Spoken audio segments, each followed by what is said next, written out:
Hey everybody, welcome back to Blind Buy's Fragrance, where everything is a blind buy. Yes, everything. Today we are doing Dolce & Gabbana's Beauty and Capri. So I've heard a couple reviews about this. Apparently this is not the best flanker. I do believe it is the first flanker to come out. The notes are top notes citron and Sicilian bergamot. The middle note is petitgrain. And the base notes are vetiver and cedar.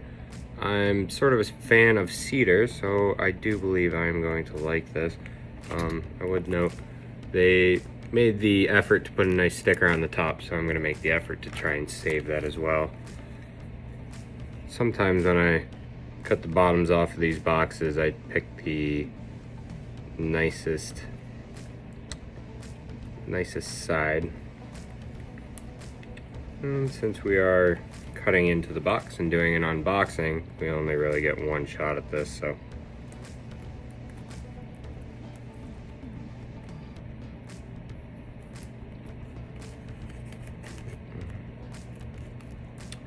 Taking great care to cut a nice rectangular out of the bottom, not damage any of the ink on the box. I just like to preserve the boxes as good as possible. I'm sure one day I'll have far too many boxes to even keep, and I will be kicking myself forever thinking I need them. Anyhow.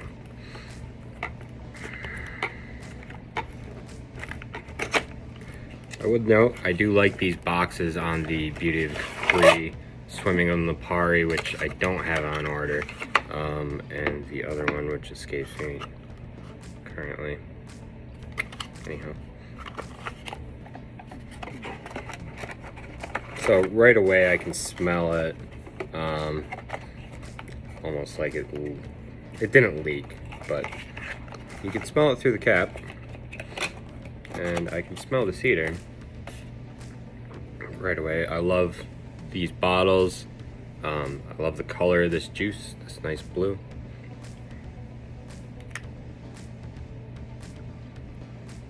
So it's a lot more aquatic than I thought it was going to be, especially since opening the box, and I thought it was it must have a woody dry down.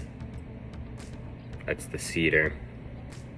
So my left arm, I still got a little Versace oud from today's wear. It's nice, creamy. It wore down pretty well. So we're gonna spray it over on the right.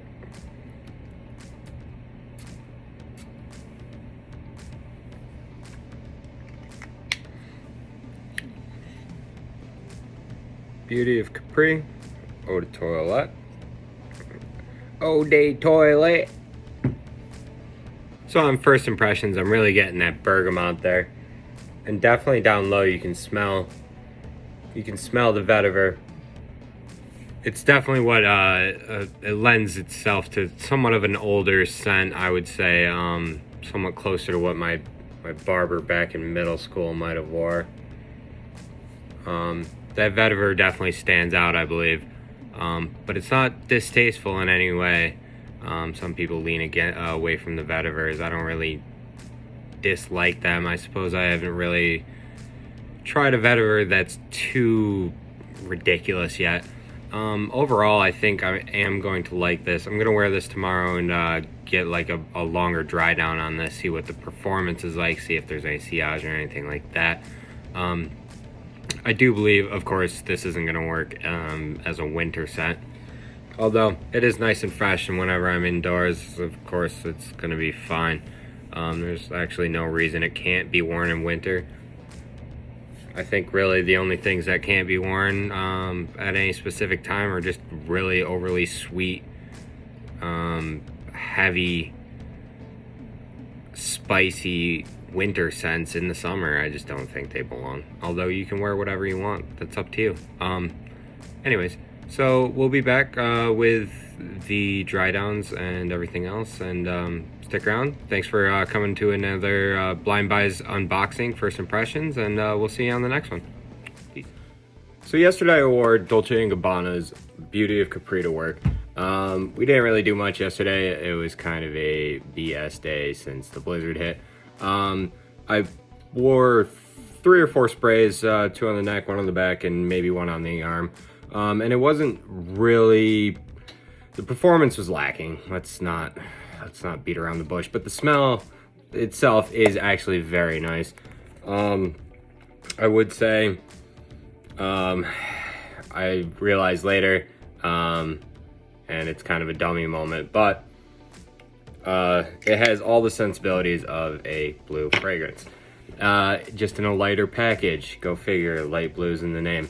I have never smelled the original light blue. That's why this channel is called Blind Buys.